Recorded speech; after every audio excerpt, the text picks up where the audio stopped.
citizen. He's posing a national threat. He manhor last na thake. He ebilak ji manhor last na thake. Jete ekkebare manu ejon nilojjo hoy. Kono limit na thake. Etia koy je mur lorao bidekhi, mur bhoinio bidekhi, swaliu bidekhi ki koro ko.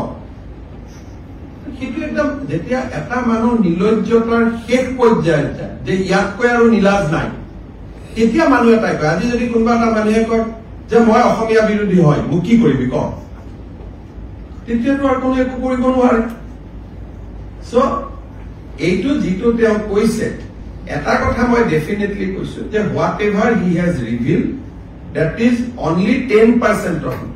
So what I am going to reveal on 10th September, Rahul Gandhi will regret for his life that why I have appointed this guy as a deputy leader in the parliament and a president of Assam Congress Committee.